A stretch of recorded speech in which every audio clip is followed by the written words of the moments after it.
এখানে আছে বাইক নিয়ে এদিকে আসছে ধনিয়াপট্টিতে ঢুকছে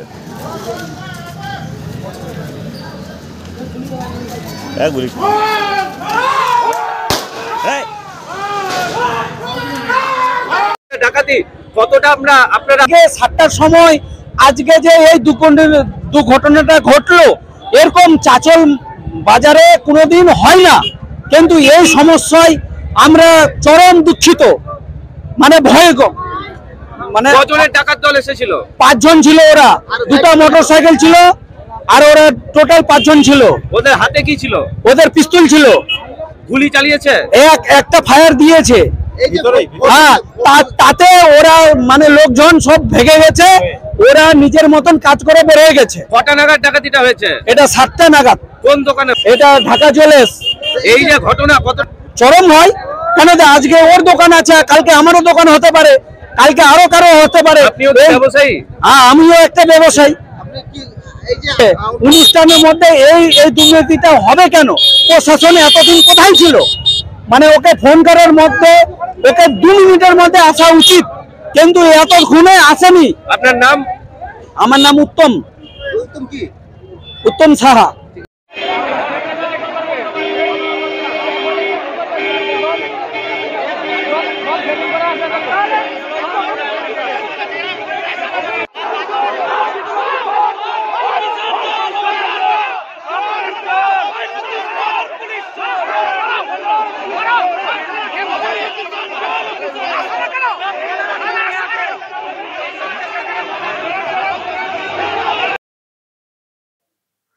ডাকাত ধরার ক্ষমতা নেই মমতার পুলিশ, চাকরি প্রার্থীদেরকে ধরে গ্রেপ্তার করে। লজ্জার। প্রিয় দর্শক, আমি শফিকুল ইসলাম এবং আপনারা দেখছেন আরামবাগ টিভি। দর্শক, আজকে একটা মারাত্মক ডাকাতির ঘটনা ঘটে গেছে মালদার চাঁচলে।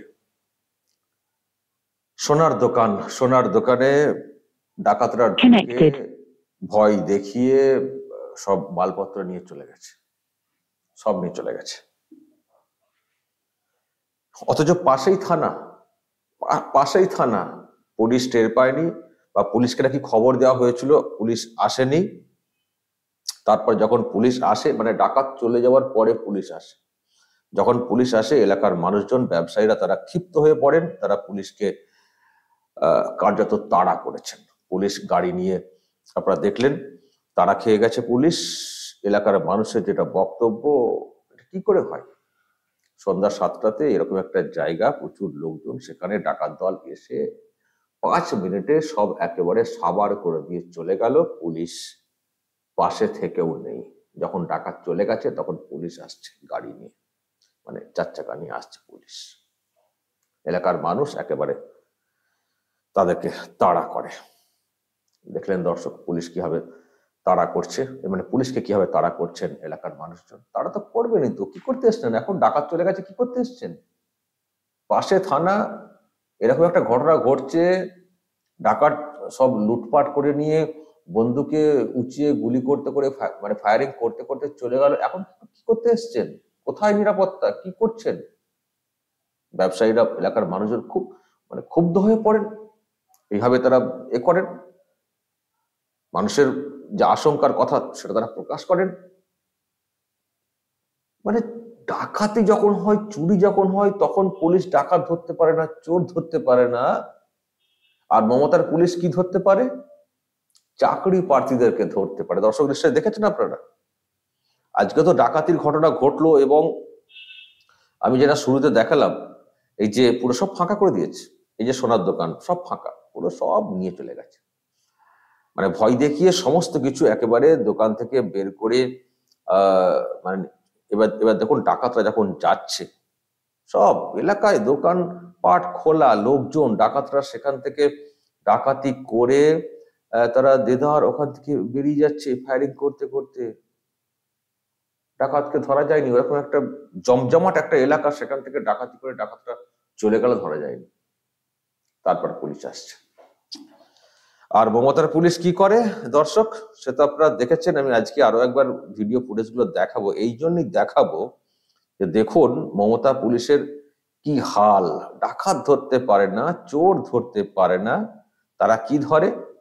তারা ধরে চাকরি প্রার্থীদেরকে, তারা ধরে চাকরি প্রার্থীদেরকে।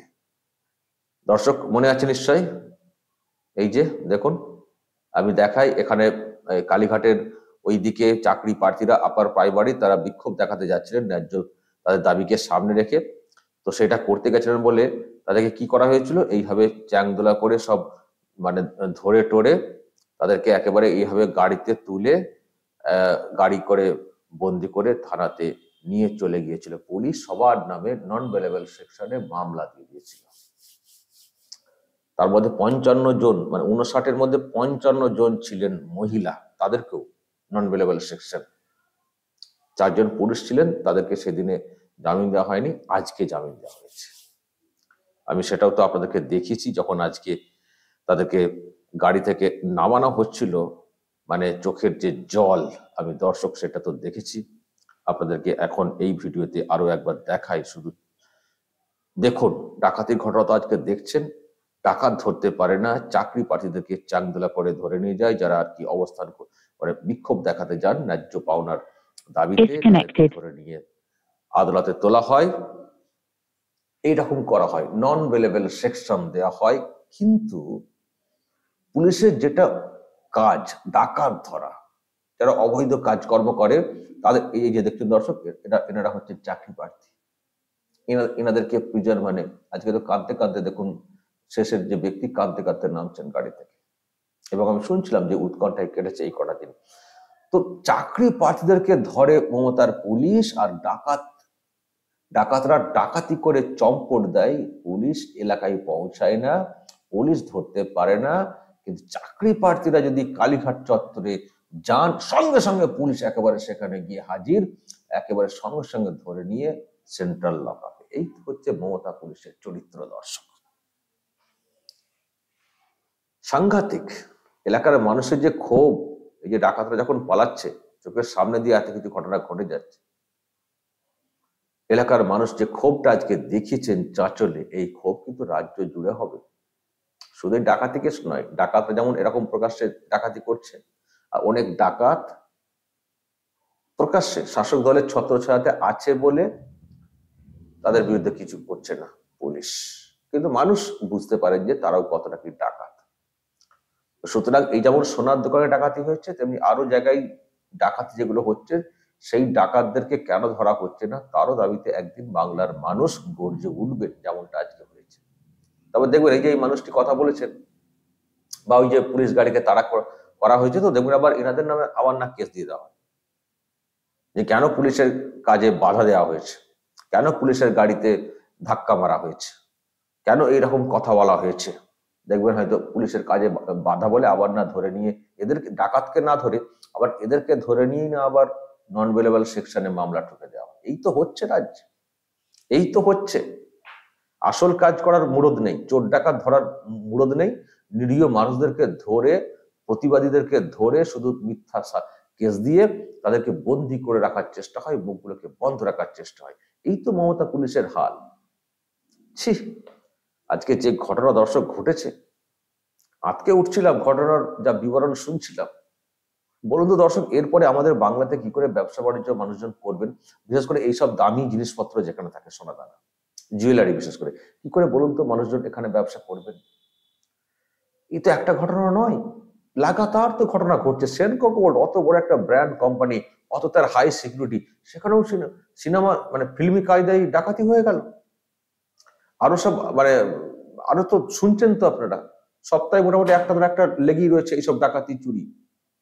তো কি করে ব্যবসায়ীরা এখানে ব্যবসা করবে বলতো? আমার তো মনে হয় যা ঘটছে, আমার তো মনে হয় না আর সোনাদানা ব্যবসা নিয়ে আর মানুষজন কোনো উৎসাহ দেখাবেন।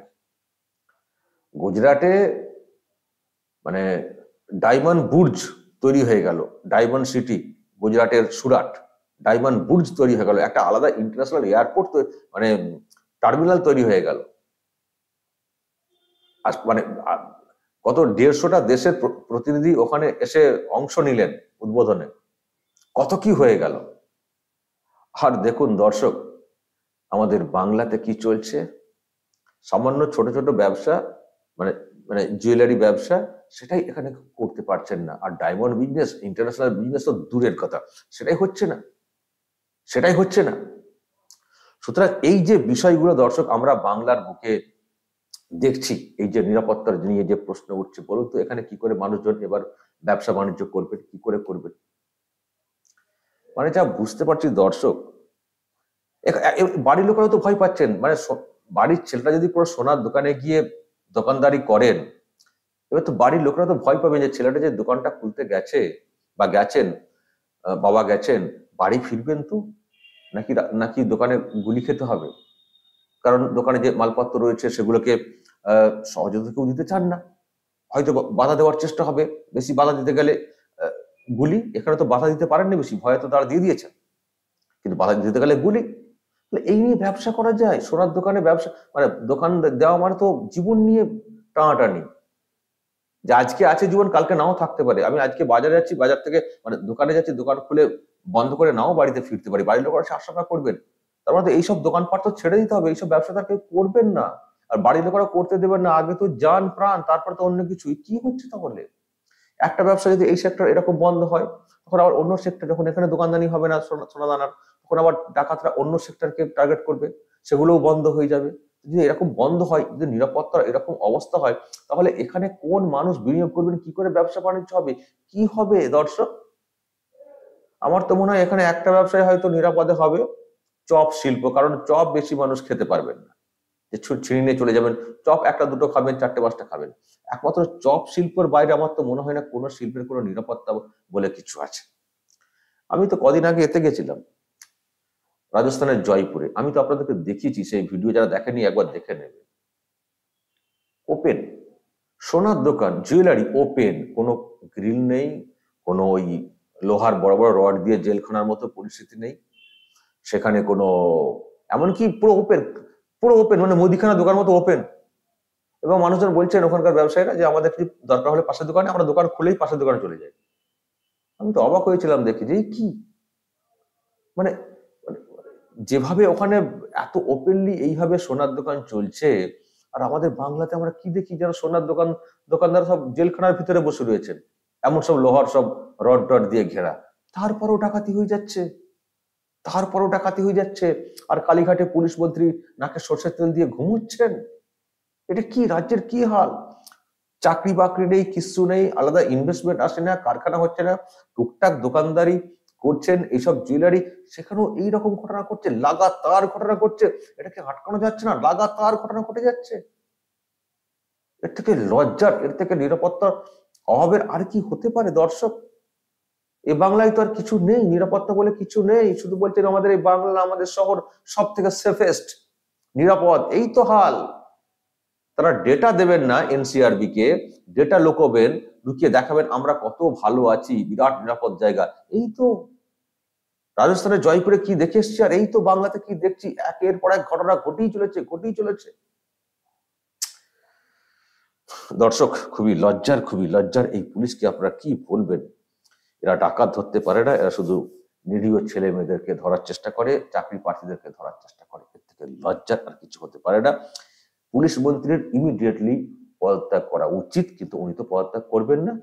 উনি তো ভেবেছেন যে আমৃত্যু থাকবেন, আমৃত্যু থাকবেন এরকম ভাবছেন। তো পদত্যাগ না করলে কি আর করবেন, কি আর বলবেন দর্শক?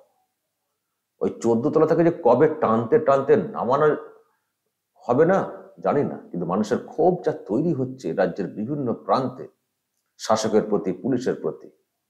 আজকে যে তাড়া খেয়েছে ওখানে পুলিশ, যে তাড়ার ভিডিও দর্শক আপনারা দেখছিলেন, যে তাড়া খেয়েছে, এই তাড়া কিন্তু পুলিশকে সর্বত্র খেতে হবে। যদি পুলিশ মন্ত্রীর কথা শুনে স্পেসিফিক বেছে বেছে কাজ করে পুলিশ, তাহলে কিন্তু রাজ্যের সর্বত্রই তাড়া খেতে হবে। মানুষ একটা সময় পর্যন্ত সহ্য করবেন, কিন্তু লিমিট ক্রস করলে তাদেরও কিন্তু সহ্যের যে লিমিট সেটাও ক্রস করে যাবে। দর্শক, কিছু বলার থাকলে অবশ্যই বলবেন, কমেন্ট বক্সে নজর রাখবেন আরামবাগ টিভি।